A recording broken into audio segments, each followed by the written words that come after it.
Alors, bonjour à tous. Il est 10h30. Nous allons débuter la séance d'information. Je voudrais d'abord souhaiter la bienvenue donc à toutes et à tous. Je me présente. Mon nom est François Desrochers. Je suis conseiller à la Direction générale de la Communauté métropolitaine de Montréal, la CMM. Vous êtes nombreux aujourd'hui, plus de 90 personnes inscrites, et là, les gens s'intègrent au groupe peu à peu. Donc, vous êtes nombreux à vouloir assister à la séance web d'information qui portera donc sur le fonds d'urgence pour l'appui communautaire. Pour nous parler de ce fonds créé par le gouvernement du Canada, nous avons avec nous le président directeur général de la Fondation du Grand Montréal, M. Yvan Gauthier, qui est accompagné de membres de son équipe. La Fondation a reçu le mandat du gouvernement d'administrer le fonds pour la région de la CMM. On parle ici d'un programme doté d'une enveloppe de plus de 7 millions. Donc, on peut faire beaucoup de projets. Avant de céder la parole à M. Gauthier, je vous précise que par défaut, vos micros sont désactivés. Nous vous demandons de les garder fermés le temps de la présentation de façon à éviter la présence de bruit de fond. Vous pourrez évidemment retrouver l'usage de vos micros lors de la période de questions qui suivra la présentation. Je signale également que la séance d'aujourd'hui est enregistrée et que sa rediffusion sera accessible via notre site Web. Sans plus tarder, je cède la parole à M. Gauthier. Alors, merci beaucoup, François. C'est un grand plaisir pour nous de partager avec vous un projet là, qui se veut un soutien important et majeur aux populations vulnérables frappées par la COVID-19.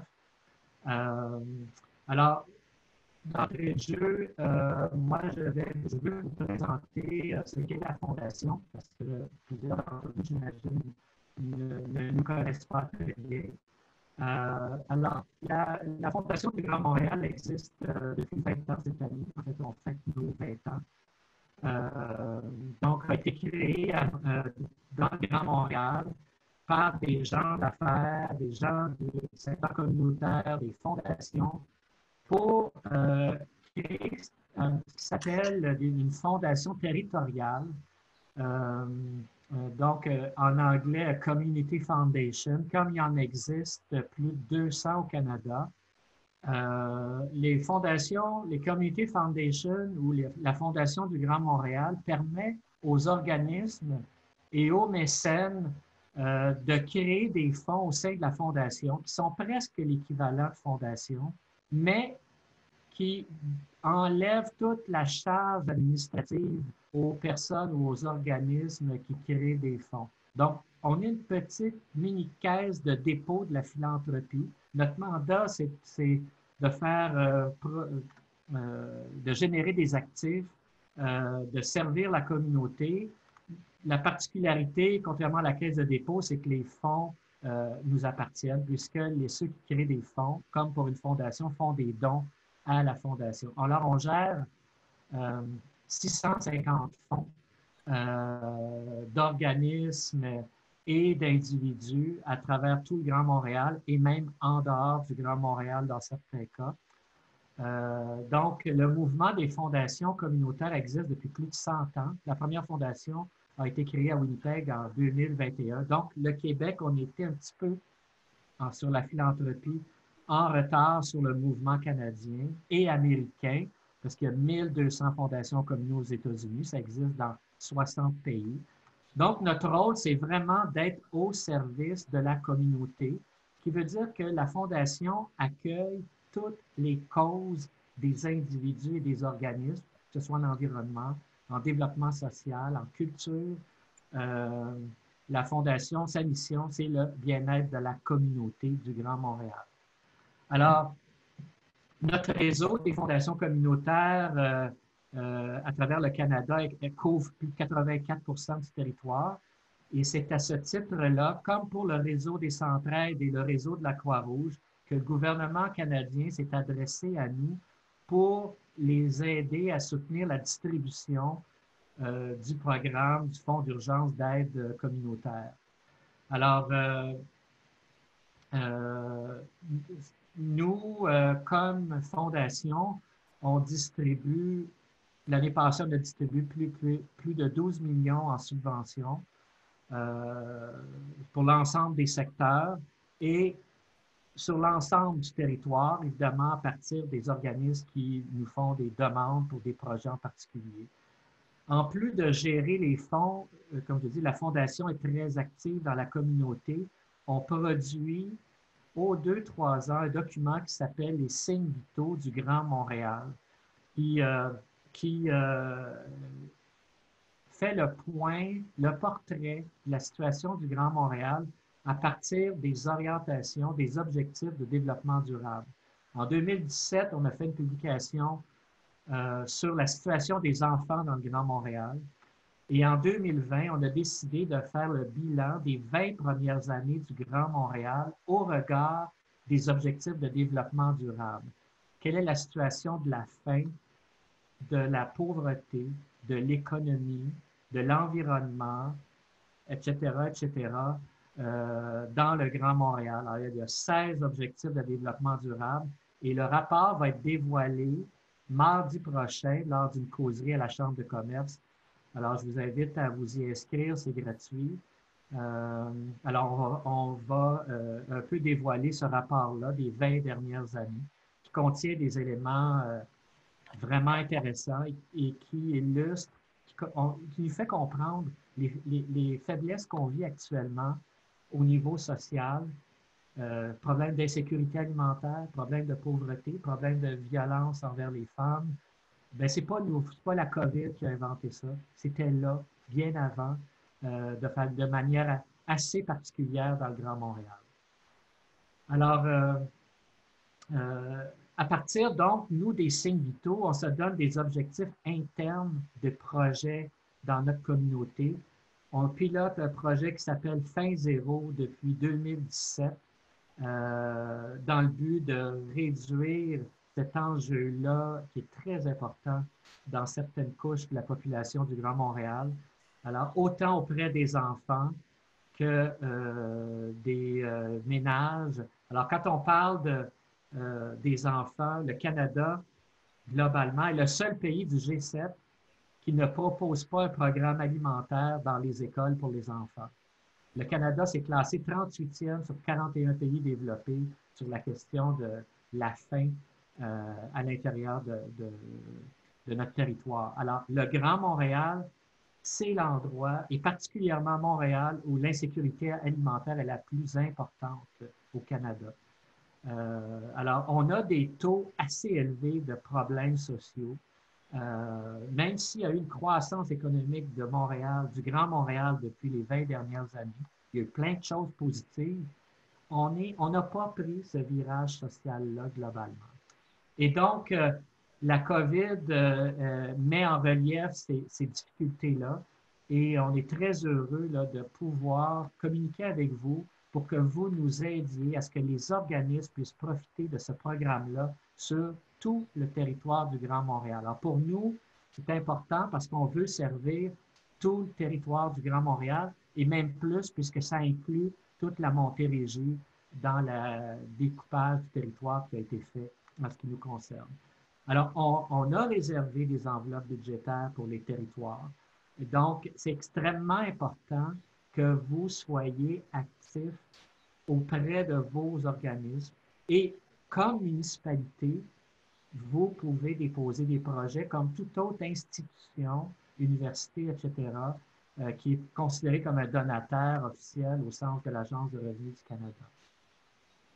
Alors, c'est une autre diapo qui illustre un autre engagement qu'on a, le projet d'impact collectif avec 9 fondations. C'est 23 millions qui ont été investis sur 5 ans dans des quartiers. Là, c'est surtout le projet de Centraide visait surtout les principaux quartiers de Montréal. Alors, je voulais tout simplement vous faire un petit tableau de nos activités. Ce qu'on souhaite, on a embauché des personnes sur la rive sud, sur la rive nord et à Montréal qui sont spécifiquement mandatées pour s'occuper du projet du Fonds d'urgence d'aide à la communauté. Alors, ces personnes-là ont le mandat de vous informer, de vous aider, de vous soutenir, de sensibiliser. Et tantôt, je vais laisser la parole à Tasha Lackman, qui est notre vice-présidente engagement de la communauté et développement philanthropique, qui est accompagnée de Marie-André Farnat, qui est la directrice du projet, qui vont vous expliquer là, en détail le fond. Et moi, s'il y a des choses que vous ne comprenez pas, vous pouvez toujours l'écrire, mais vous allez avoir ces deux personnes-là, vous pouvez les rejoindre en tout temps, elles vont répondre à vos questions. Alors, je vous remercie encore une fois de votre intérêt parce que c'est très important de compter pour nous, de compter sur vous. Comme je le mentionnais, il y a nous, il y a le réseau Centraide et le réseau de la Croix-Rouge aussi, qui sont des partenaires dans la distribution des subventions de ce fonds-là. Nous, notre préoccupation, c'est vraiment de faire profiter l'ensemble du territoire de ce projet-là. Alors, je laisse la parole à Tacha. Ton micro. Merci, Yvan. Merci, Yvan, pour ce topo de la Fondation du Grand Montréal et de nos implications. Et merci à vous tous d'être parmi nous. Je pense que c'est vraiment une opportunité assez incroyable que vous pouvez nous aider à faire descendre des sommes importantes d'argent dans vos communautés et des opportunités également d'appuyer des municipalités pour beaucoup de projets. Alors, j'ai mes enfants derrière, alors désolée, on les entend rire. C'est mieux que crier. Désolée. Alors, en général, comme Yvan a mentionné, le gouvernement fédéral a annoncé 350 millions d'argent pour l'aide d'urgence pour des organismes de bienfaisance, donc des organismes inscrits à l'Agence de revenus du Québec et des OBNL, vraiment qui visent les populations vulnérables qui sont le plus ciblées et affectées par ce qui se passe. Et on est 3 organismes nationaux qui interviennent comme intermédiaire dans ce projet, qui est décrit dans le tableau ici. Alors, on voit que la Croix-Rouge a un objectif qui est un peu différent que la nôtre et que celui de Centraide, qui est vraiment un enjeu de formation, d'équipement pour la prévention de transmission des maladies et aussi d'appui des organismes sans but lucratif. Tandis que nous, avec Centraide, on a un objectif qui est vraiment d'appuyer les organismes de bienfaisance enregistrés et dans certains cas, des OBNL. Il est vraiment important à noter que, évidemment, le gouvernement fédéral a un grand souci d'éviter le dédoublement de subventions aux organismes.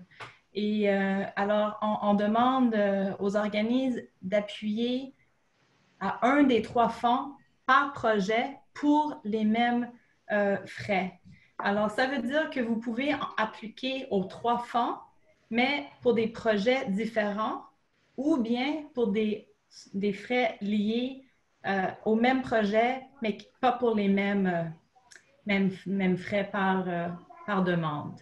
Et on est en collaboration étroite à tous les semaines et des fois plusieurs fois par semaine, autant avec la Croix-Rouge qu'avec Centraide pour assurer qu'on est bien coordonné dans les demandes.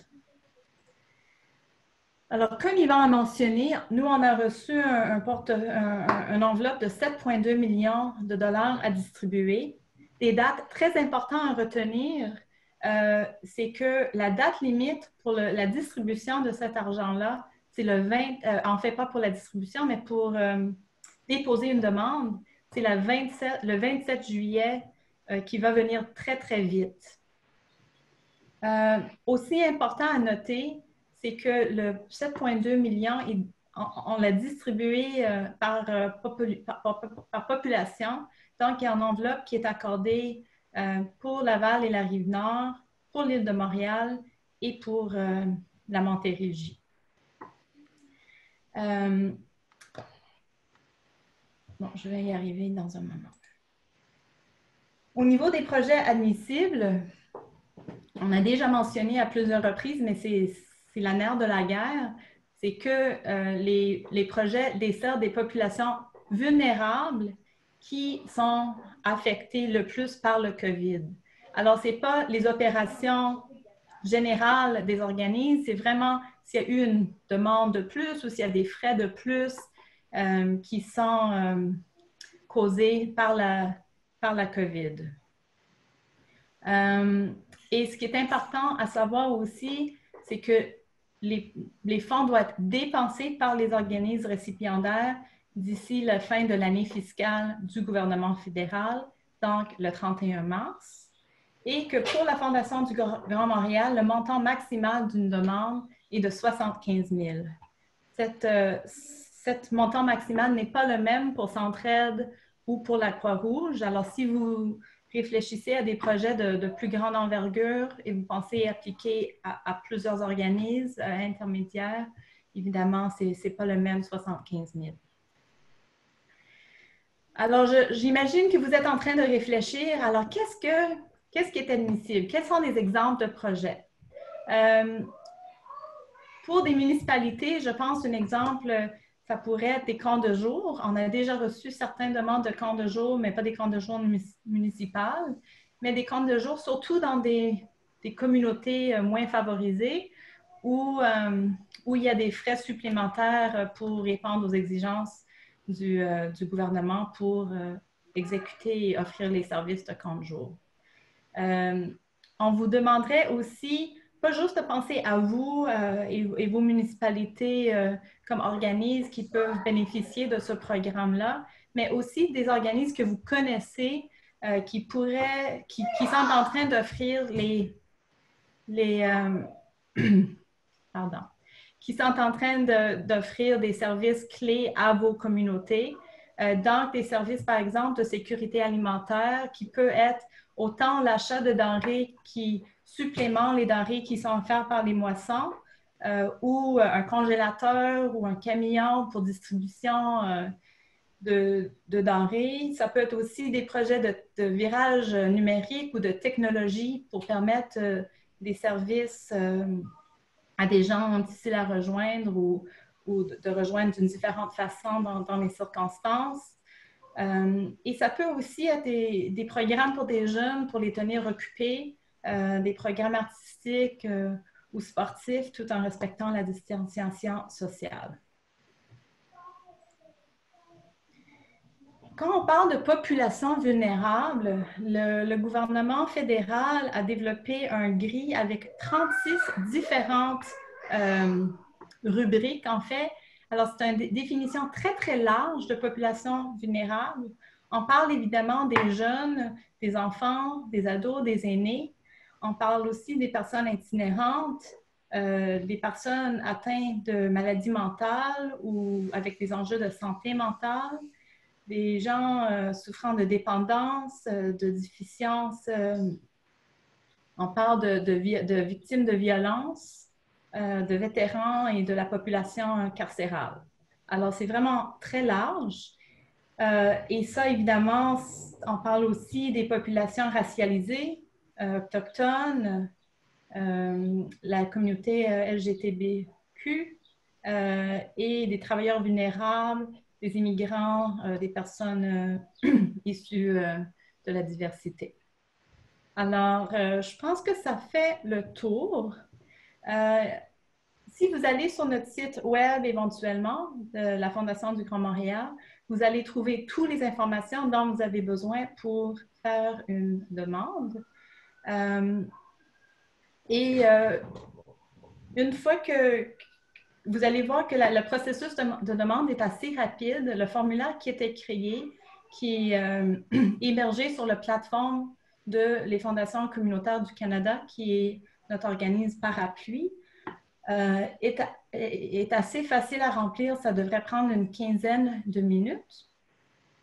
Et nous, on est en train de regarder les demandes à tous les jours et on prend des décisions à tous les semaines. Alors, on est en mesure de faire des confirmations à peu près hebdomadaires.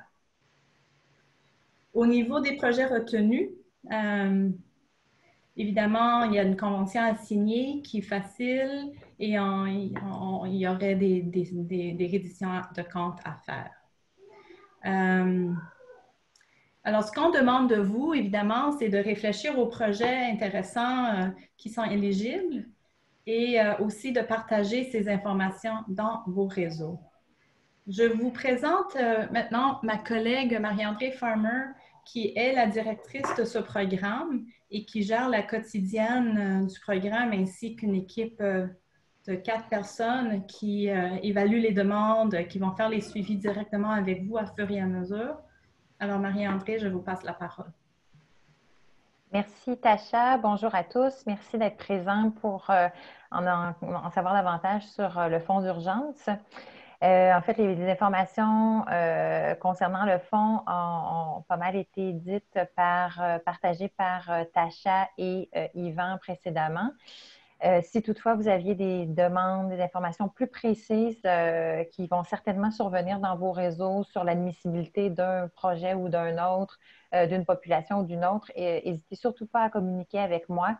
Moi ou les personnes de l'équipe se feront un plaisir de vous répondre avec le plus de précision possible sur l'admissibilité du projet.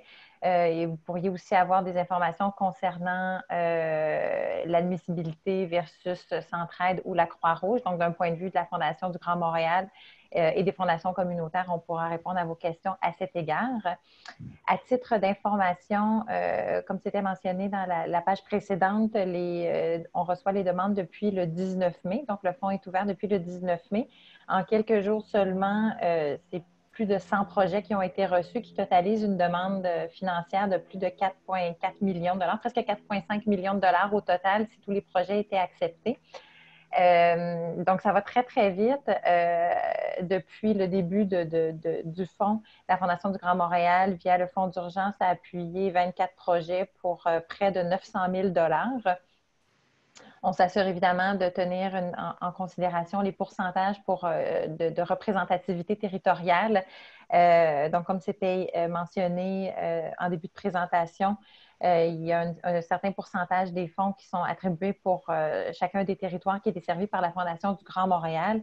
Et ces projets, on s'attend, en fait, on espère que les projets qui seront présentés, et puis on parle davantage aux couronnes nord et sud, viendront encore plus bonifier les demandes de financement que l'on reçoit, qui en ce moment sont beaucoup sur l'île de Montréal, qui est le réseau plus naturel pour la Fondation du Grand Montréal. Donc, n'hésitez pas à diffuser l'information concernant la Fondation du Grand Montréal dans vos réseaux auprès de vos organismes partenaires.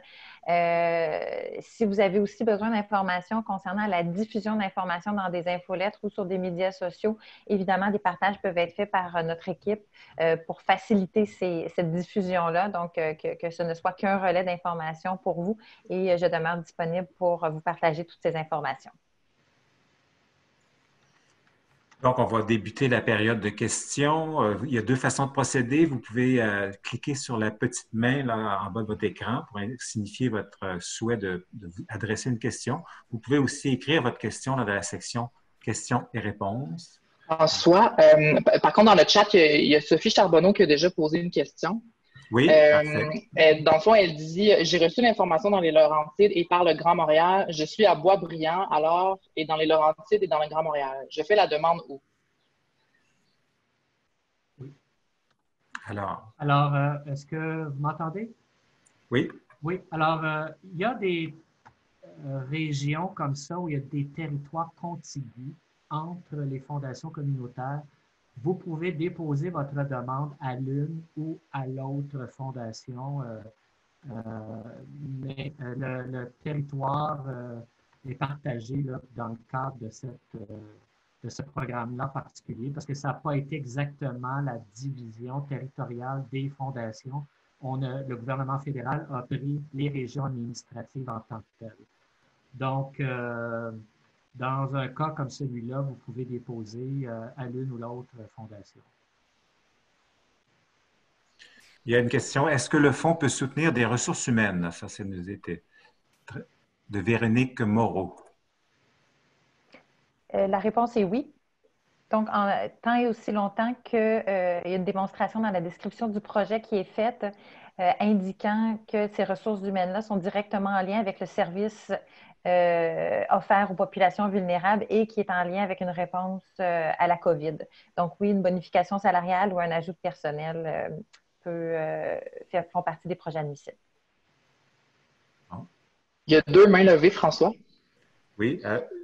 Félix, je ne les vois pas. Hein. C'est Ah, la OK. première fois qu'on Donc, fait on la technique. va... Il y a toujours donc, des petits problèmes techniques. Je vais te bon, laisser ben, c'est le ça, je pense soin parce que de... je suis l'autre. Parfait. OK, vas-y. Euh, donc, on va commencer par Madame Régine Lalande. C'est ça, donc je vais vous permettre de parler maintenant. Allez-y. Ah, oups. Madame Régine, votre micro est fermé. Est-ce que vous pouvez l'ouvrir? Rétablir le son. Oui, OK, on vous entend maintenant. Allez-y. Vous pouvez poser votre question.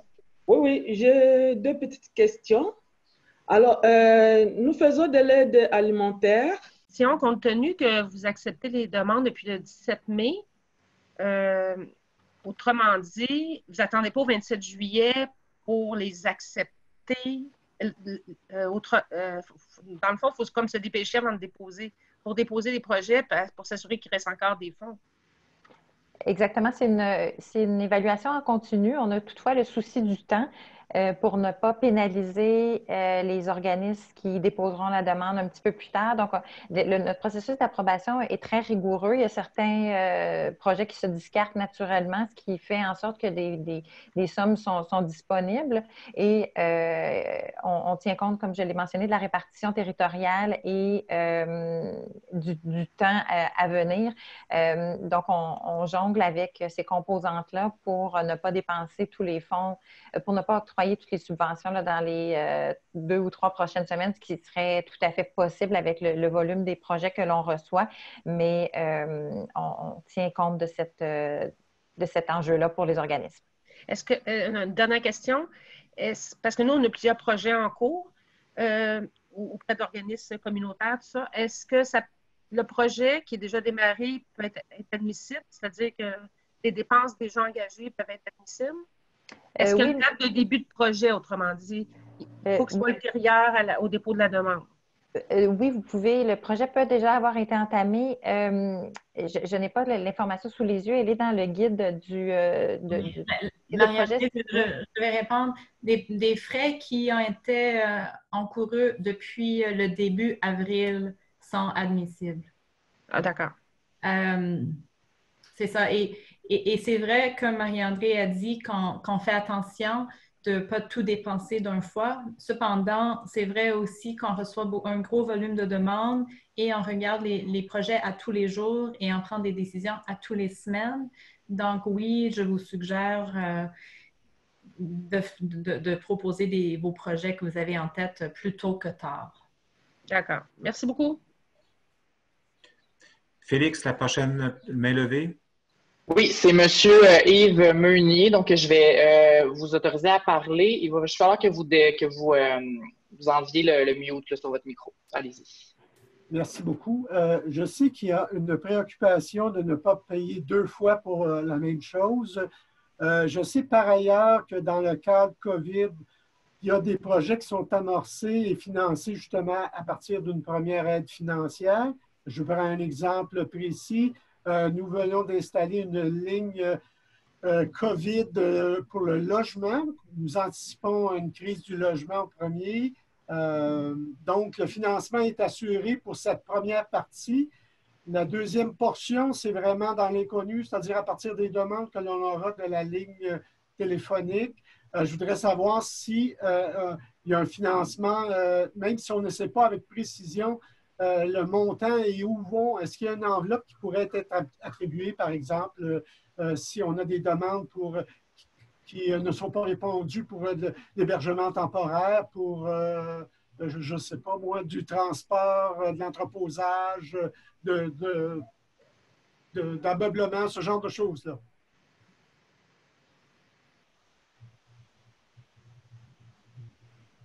Excusez-moi. Bonjour, M. Meunier. En fait, les projets que vous mentionnez semblent être tous des projets admissibles. Évidemment, ils seront lus de la façon dont ils seront présentés. Si toutefois vous aviez reçu du financement de Centraide ou d'un autre organisme, d'un autre fonds d'aide avant l'ouverture des fonds du fonds fédéral, donc du fonds d'urgence en appui communautaire, soit le volet Centraide, les fondations communautaires ou la Croix-Rouge, ceci n'interfère pas avec la subvention dont il est question actuellement. Donc, si les projets ont reçu un soutien d'un autre fonds auparavant, vous pouvez nous le divulguer. On l'apprécie, avoir le plus d'informations possible, mais c'est spécifiquement ce où on doit vraiment être très vigilant, c'est au niveau du fonds d'urgence en appui communautaire et les volets Centraide, Fondation communautaire et Croix-Rouge. Donc, de l'argent qui viendrait hors d'un fonds de la Croix-Rouge ou de Centraide, c'est-à-dire par exemple de la MRC, ça ne serait pas en conflit avec. Non, et puis vous avez la possibilité, puisqu'il est fortement recommandé dans l'évaluation du projet, d'inclure un budget qui est détaillé avec un montage financier détaillé qui nous permet, nous, de bien comprendre l'ampleur du projet d'une part et les partenaires qui sont liés à ce projet-là. Merci. Félix, la prochaine main levée. Oui, il va rester une main levée, puis après ça, il va y avoir des questions. Il y a quelques questions dans le chat puis dans le question-réponse, mais pour le moment, ça va être une question de Marie-Josée Roussy. Donc, je viens de vous autoriser à parler. Il faut juste que vous ouvrez votre micro. Je viens de voir le micro. Merci beaucoup. Marie-Josée Roussy, arrondissement de Montréal-Nord. On a un enjeu, comme dans plusieurs arrondissements, lié à la fracture numérique, à la littératie numérique dans notre milieu. Et j'ai vu, lorsque Mme Lachman a parlé, qu'il y a une ouverture à recevoir des projets ciblant le virage numérique et technologique. Je sais que les fonds doivent être dépensés, qu'elle a mentionné en mars 2021. J'aimerais savoir dans quelle mesure, quel genre de projets pourront être couverts par ce volet-là. Est-ce que ça pourrait être l'achat de matériel, d'outils informatiques? Est-ce que ça pourrait être des abonnements Internet? Mais si je me questionne parce que si les fonds doivent être dépensés en mars 2021 pour la suite des choses pour les familles qu'on souhaiterait outiller. Je me pose des questions. Est-ce que ce type de projet-là serait admissible? Formation, accompagnement, achat de matériel. Donc, au niveau des achats de matériel, c'est certaines questions qu'on se fait poser. Ce sont des dépenses qui sont admissibles. Dans l'évaluation des projets, on privilégie l'achat de matériel qui est destiné à l'usage des organismes aidants plutôt qu'au prêt ou au don de matériel dans les familles pour plusieurs raisons. Évidemment, l'utilisation du matériel aux fins auxquelles il est destiné étant la principale raison. Il y a certains volets de déconfinement qui arriveront. Donc, si un organisme souhaite se doter de davantage d'outils technologiques pour accueillir des gens dans une façon plus vaste ou sur réservation, ça, c'est des projets qu'on prend en considération. Si le projet est extrêmement bien ficelé et présenté et qui implique un octroi de matériel dans les familles, à ce moment-là, on privilégie les projets qui sont accompagnés d'un volet soit psychosocial ou d'un volet d'accompagnement. C'est-à-dire, qu'est-ce que les familles qui recevront ce matériel informatique-là, que feront-ils? Est-ce qu'il y a un enseignant, est-ce qu'il y a un volet enseignant à distance qui va se connecter avec l'élève X nombre de fois par semaine, X nombre d'heures? Est-ce qu'il y a des interventions psychosociales pour briser l'isolement social? Donc, avec un horaire qui vient compléter l'octroi de matériel, mais ce n'est pas les subventions qui sont privilégiées pour le moment. OK, ça répond à ma question, d'autant plus que nous, c'est par rapport à la population vulnérable là, dans le besoin. Mais j'ai bien compris. Le soutien aux organismes et la population vulnérable. Oui. Félix, est-ce qu'il y a d'autres mains levées? Il y en a une qui s'est rajoutée, mais avant, il y avait des questions dans le chat. Donc, on avait un petit peu, Véronique Moreau qui demande comment peut-on savoir si des projets ont été déposés sur notre territoire?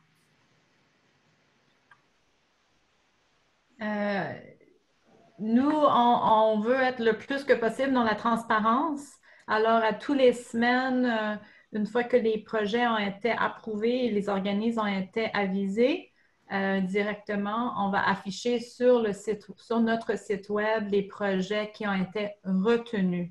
Au niveau des projets déposés, ça, on ne va pas diffuser toute cette information-là, mais vous allez pouvoir voir presque en temps réel, à tous les semaines, les projets retenus sur votre territoire. Merci. On a aussi une question de Amélie Franck qui demande est-ce que je comprends que le fonds administré par la Fondation du Grand Montréal peut uniquement soutenir des OSBL avec un numéro de charité ou d'avoir un fiduciaire qui en a un? C'est exact. Oui. Et je pense que Yvan avait répondu à cette question dans le chat, mais c'est exactement ça. Parfait. Puis il y a Régine qui demande, à Londres, qui demande, nous avons un grand besoin du camion pour le transport des aliments, mais aussi pour la livraison à domicile. Pourrions-nous savoir la limite du financement pour l'achat du camion neuf ou usagé? La demande, le montant limite pour toute demande est de 75 000. Alors, c'est ça c'est l'enveloppe maximale. Je veux juste préciser que oui, on peut faire l'achat par exemple, de camions, mais il va falloir vraiment démontrer que le camion, oui, va être utilisé pendant cette période en hausse de demande, mais que ça va être utile aussi au-delà de la période. Alors, si vous avez une hausse de besoin présentement, peut-être la location à court terme ou une jour par semaine comme vous faites déjà, ou autre manière créative de mieux utiliser les ressources pourrait être aussi considérée. Parfait. Puis il y avait une question de Colette Cummings dans le chat, mais elle dit que ça pourrait être bien que tout le monde l'entende, parce que je pense qu'Yvan lui a répondu en privé. Donc, elle dit « Je suis de Centraide Sud-Ouest. Comment pouvons-nous nous assurer que les OBNL ne déposeront pas les mêmes demandes? Devrais-je vous contacter pour valider les demandes de mon territoire? » Donc, je pense que ça revient un peu à une autre question qui avait été posée, là. C'est ça. Mais Madame Cummings, ça va faire plaisir de collaborer avec vous. On a des collaborations étroites avec Centraide du Grand Montréal, mais on pourrait bénéficier aussi d'une collaboration avec vous. Au final, je veux juste souligner ça, on met le fardeau sur les organismes de nous confirmer avant la réception de leur subvention qu'ils n'ont pas reçu une subvention d'un autre organisme, Croix-Rouge ou Centraide dans le contexte du FOAC pour les mêmes dépenses. Alors, il y a ça, le fardeau sur l'organisme qui doit être dans la transparence également, mais on fait un grand effort de collaboration. Alors, Madame Cummings, j'ai noté votre nom et on sera en communication avec vous. Parfait. Puis, il y a Nadia Misraoui qui a levé la main. Donc, je vais vous permettre de parler. Il faut juste que vous ouvrez votre micro. Ça sera pas bien long, donc je clique sur... Ah. OK. Là, est-ce que vous m'entendez? Oui, on vous entend. Parfait. OK. Ma question, c'était dans le sens du transport aussi pour le camion. La dame, elle a répondu, il faut que ce soit utilisé par la suite. Nous, on a le service d'aide alimentaire, on fait la livraison, mais en même temps, on a la récupération et la distribution gratuite des meubles. Est-ce que ça peut être admissible? Non. Vas-y, Marie-André. Okay. En fait, la récupération et la livraison des meubles, si ceci répond à un besoin pressant causé par la COVID, à ce moment-là, ça peut être admissible. Si l'achat du camion est occasionné par le besoin de transport des denrées alimentaires, qui serviront à faire des paniers pour les populations vulnérables, oui, et puis vous l'utilisez en plus pour un autre service de votre organisme, oui, tout à fait. Ça va être dans la démonstration, c'est vraiment dans l'écriture du projet, ce qui serait présenté, puis l'utilisation du bien que ça vous permettra d'acheter. OK, parfait. Et on pourra mentionner aussi que on va le faire en collaboration avec tous les organismes du quartier parce que c'est un besoin de tous les organismes de transport également. Bien, ça, c'est assurément un atout pour, dans la demande. La mutualisation des ressources fait partie d'un élément sur lequel on est sensible afin d'éviter de dupliquer les services offerts par chacun des organismes. Lorsqu'il y a un esprit de collaboration et d'entraide entre les organismes, ce sont des éléments pour lesquels on porte une attention particulière. Parfait, merci beaucoup. Parfait. On a une question dans les questions. Donc, si j'ai bien compris, par contre, est-ce que les municipalités sont admissibles? Oui, les municipalités sont admissibles. Parfait. Maintenant, on a une question de Fanny Bertrand dans le chat. Donc, lors du dépôt de projets d'organisation non concertés, est-ce qu'il pourrait y avoir une consultation auprès des arrondissements lors de demandes comme le fait Centraide? Je ne suis pas certaine de comprendre la question. Bien, je pense que Centraide, dans son processus, renvoie et demande un avis de l'arrondissement, de l'organisation de l'arrondissement sur le projet. Centraide a un processus qui est différent du nôtre. Le nôtre demande un roulement très rapide des projets, des projets soumis et des réponses à y apporter. Donc, le délai dans lequel, exemple, nous, le délai du 27 juillet n'est pas celui auquel est tenu Centraide actuellement. Il y a des modalités différentes selon les réseaux Centraide, Croix-Rouge et Fondation communautaire.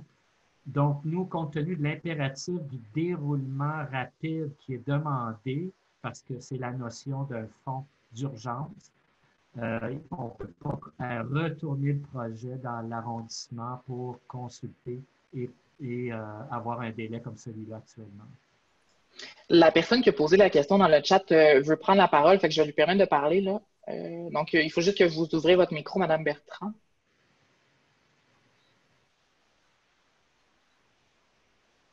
Oui, Fanny Bertrand, est-ce que vous voulez parler? Si vous voulez. OK, allez-y, oui. OK. En fait, c'est plus parce que j'ai vu à certains endroits qu'il y avait des organisations qui étaient soutenues sur, mettons, exemple, notre territoire, mais qu'on ne connaissait pas et qui n'étaient pas du tout concertées avec le milieu. Donc, normalement, Centraide, aussi, là, dans ces aides qui sont apportées aux 4 semaines, on comprend qu'eux aussi doivent donner des réponses dans des délais assez rapides. Quand ils ont une personne contact, je pense que ça peut faciliter quand même ce processus-là pour aussi éviter, exemple, parce que nous, on a des fonds d'urgence, qu'il n'y ait pas des demandes qui soient dédoublées aussi là, dans les financements. C'est juste une préoccupation que je voulais soulever pour vous la partager finalement. Je peux dire qu'on comprend très bien le souci, mais on s'assure le plus possible que l'organisme est un organisme qu'on connaît, qui a une action sur le territoire depuis un certain temps. Et il faut dire aussi que le fonds est ouvert aux organismes de tous les secteurs. Donc, ça inclut la culture, ça inclut les organismes en environnement et aussi, évidemment, de développement social. Donc, et comme je vous ai expliqué, chez nous, le processus doit être fait dans un concept de roulement continu. Et déjà, je vais vous dire que c'est extrêmement difficile d'arriver avec l'échéancier qu'on nous a fixé avec les évaluations, le processus d'évaluation qu'on suit. Mais je comprends votre souci tout à fait. Parfait. Donc, maintenant, on a 2 personnes qui ont levé la main. Donc, on va y aller avec Régine Lalande. Vous pouvez parler. Oui, bonjour. Est-ce que je vais réactiver le micro ou ça va? C'est beau, on vous entend. Vous pouvez y aller. Alors, nous avons reçu des petits fonds d'urgence comme des Centraides pour 4 semaines pour les activités d'aide alimentaire. Alors, est-ce qu'il y a moyen de déposer le projet et dire que nous allons commencer peut-être au mois d'août avec vous parce que nous avons des petits montants terminés juin, juillet? Parce que notre souci, c'est d'aider la clientèle jusqu'au 31 mars 2021. Mais nous contenter de petits 5 000, c'est beaucoup. Mais est-ce que ces fonds-là, ça nous permet de bonifier nos activités et de donner des activités dans une longue période pour aider les gens? Mais parce que j'ai entendu dire que si vous avez reçu des fonds d'urgence, mais ça serait difficile d'avoir ces fonds-là. Est-ce que c'était bien compris? C'est comme ça? Bonjour, Madame Lalonde. Donc, si vous aviez reçu du Fonds d'urgence de Centraide hors Fonds d'urgence en appui communautaire, vous pouvez tout à fait appliquer au Fonds d'urgence en appui communautaire. Donc, sur cette enveloppe-là, c'est dans celle-ci, la grande enveloppe, où il faut faire attention, mais les projets qui ont été financés par Centraide en mars, avril et au début du mois de mai, ça n'interfère pas avec le Fonds d'urgence en appui communautaire dont il est question en ce moment. Et dans la rédaction de votre projet et dans l'énumération de vos besoins budgétaires, avec le plus de transparence de votre part, sera le mieux dans l'évaluation du projet pour nous permettre de comprendre que vous avez reçu dans le passé des sommes qui vous permettent d'offrir le service jusqu'à une date précise et que ce sera à partir de cette date-là que vous avez besoin du financement pour continuer à offrir votre service d'urgence. Donc, ça permettra aux évaluateurs qui ont besoin d'informations le plus précises possible pour évaluer le projet, de bien comprendre et d'émettre leurs recommandations à ce moment-là. Merci. Merci. Donc, on a une main levée. Denise Guertin. Vous pouvez, je crois, ouvrir votre micro, si je ne me trompe pas. Oui, allez-y. OK. Est-ce que vous m'entendez? Oui. Bonjour. Est-ce que Centraide et Croix-Rouge diffusent aussi les projets qui acceptent, qui sont financés? Je ne peux pas parler pour la Croix-Rouge, mais je sais que Centraide aussi est dans la transparence et sont en train, oui, de, je pense, diffuser. Eux autres, ils sont au mois, leur roulement, alors, mais je pense que oui. D'accord. Nous, comme arrondissement, on couvre 2 quartiers. Est-ce que la ville, l'arrondissement, peut aussi être fiduciaire de projets, permettre à des organismes qui ne sont pas des organismes de bienfaisance de poursuivre leur service, là?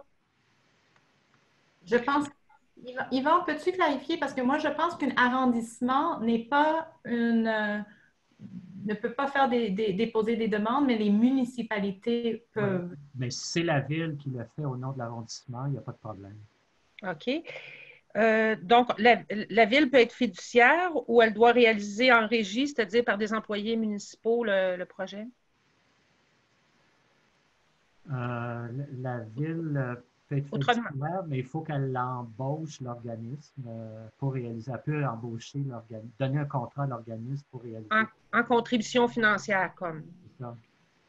Pour réaliser la mission. Oui. Mais pas un contrat de service. Là, je vous dirais qu'on est dans le détail. Là, on pourra peut-être vérifier le tout sur la procédure exacte. Là, j'aime mieux pas m'avancer directement. OK, parce que je peux aller voir encore le détail du fonds, mais est-ce que le projet est financé à 100% ou c'est un pourcentage? Je sais qu'il y a 75 000 maximum, là, mais est-ce que ça peut être l'entièreté des dépenses du projet ou il doit y avoir une contribution de la part de l'organisme? Non, il n'y a pas demandé de contribution de la part de l'organisme. C'est parfait, merci. Je vois... Oui, ben en fait, c'est ça. Il y a 2 questions dans le chat. Donc, il y a Sophie Charbonneau qui demande « Nous sommes une maison des jeunes, un milieu de vie et nous devons avoir des meubles qui sont lavables. En ce moment, nos meubles sont non lavables et pour se rééquiper, est-ce que ce sont des dépenses admissibles? » L'achat d'équipements qui permet d'opérer dans le contexte actuel peut être admissible. De plus, si vous des frais pour réaménager vos locaux pour pouvoir rendre vos services aussi. Alors là, on ne regarde pas les programmes dans un vacuum, on les regarde vis-à-vis les autres, mais si vous pouvez démontrer que ce besoin est vraiment un besoin dans le contexte du COVID et pour un besoin sanitaire, pour permettre, peut-être qu'il y a d'autres solutions créatives aussi, mais en principe, oui. Parfait, merci. Et maintenant, une question de Karine Bourbonnais. Je vois sur le site Internet de la Fondation que le fonds est fermé depuis le 3 juin. Est-ce que j'ai bien vu? Non. En fait, oui et non. On a aussi un fonds, on avait aussi un fonds collectif COVID que nous, on a lancé à la Fondation du Grand Montréal depuis le début avril. duquel on a distribué à peu près 1,6 million de dollars à la communauté. Et ce fonds-là, on vient de le fermer cette semaine. Cependant, le fonds dont on parle aujourd'hui, donc le fonds fédéral, est ouvert pour recevoir des projets jusqu'au 27 juillet.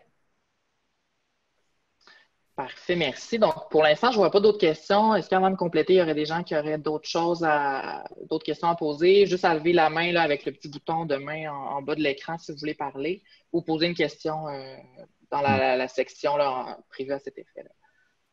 Écoutez, sinon... il y a Mme Guertin qui voudrait parfait, poser une autre question. Donc, je vous ouvre votre micro. J'ai cliqué sur Unmute. Je pense que vous pouvez maintenant ouvrir votre micro, je ne me trompe pas. Oui, voilà. Oui, vous pouvez parler. Oui, OK. Donc, pour éviter de dupliquer au niveau de pas de la promotion, mais de la diffusion, qu'est-ce qui a été fait jusqu'à maintenant? Est-ce que Centraide a transmis aux organismes auxquels il était bénéficiaire? La Croix-Rouge, la même chose. À votre niveau, est-ce que vous avez fait la diffusion auprès de certaines instances, là? Mais nous, on a fait beaucoup de diffusion, Centraide et la Croix-Rouge également, dans nos réseaux, dans les réseaux sociaux, à plusieurs différents organismes, etc. Mais je ne pense pas qu'il y a vraiment un souci de duplication. Je pense que le plus que les gens peuvent entendre parler de ça, puis peuvent le partager pour assurer qu'il y a le plus de diversité de types d'organismes qui appliquent et types de projets à travers toute la région du Grand Montréal et le Montérégie, nord et sud, mais il n'y a pas vraiment un enjeu pour moi de duplication. Non, je conviens parce qu'avec le déconfinement, là, ça engendre beaucoup de besoins présentement. C'est ça. Exact. Donc, je vous remercie. Merci à vous. Merci. Donc, François, je vais te laisser finir, je crois. Oui, c'est ça. Il est 11h30. On avait dit 1 heure pour la séance d'information. D'abord, merci Mme Farmer, merci Mme Lachman, M. Gauthier. M. Gauthier, j'ai envie de vous laisser le mot peut-être de la fin, si vous voulez. Peut-être, en tout cas, merci pour toutes ces informations. Là, je pense que pour tout le monde qui sont désireux de présenter un projet, je pense que là, c'est beaucoup plus clair. M. Gauthier, un mot de la fin? Bien, écoutez, je l'ai entendu. Là, oui, il y a eu un démarrage très rapide de ce fonds-là. C'est une obligation du gouvernement fédéral. Ça a été annoncé le 19 mai et le jour même, on nous demandait d'être opérationnel. Alors, voilà pourquoi là, on tenait quand même à faire cette session d'information-là parce qu'il nous reste quand même du temps. Et moi, je disais, oui, on a reçu des projets quand même en quantité importante de l'île de Montréal, mais pas tant que ça de Laval, Couronne-Nord et Montérégie. Mais on a réservé des montants d'argent. Donc, là, pour nous, il va être important d'avoir une réponse des territoires, des organismes concernés. Et on va être proactifs, nous, dans le contact direct auprès des organismes pour les sensibiliser. Et c'est sûr qu'on parle aussi à nos confrères de Centraide, confrères, consoeurs de Centraide et Croix-Rouge pour que la coordination là, puisse se faire et la connaissance des programmes puisse être partagée par tout le monde. Alors, merci beaucoup, François et toute l'équipe de la CMM d'avoir agi comme médiateur dans cette session d'information. C'est extrêmement apprécié. Et c'est précieux, je pense, pour tout le monde autour de cette conférence. Alors, merci à tout le monde et je pense que les populations vulnérables ont besoin de soutien et je vous encourage là, à aller de l'avant. C'est un programme qui est relativement simple à compléter. Si les besoins que vous exprimez touchent COVID-19, je pense qu'on va aller de l'avant. En terminant, je rappelle que la séance d'aujourd'hui a été enregistrée, sa rediffusion sera accessible sur le site web de la CMM. Alors, merci à nouveau à nos conférenciers. Merci à vous tous de votre participation et bonne fin de journée. Merci.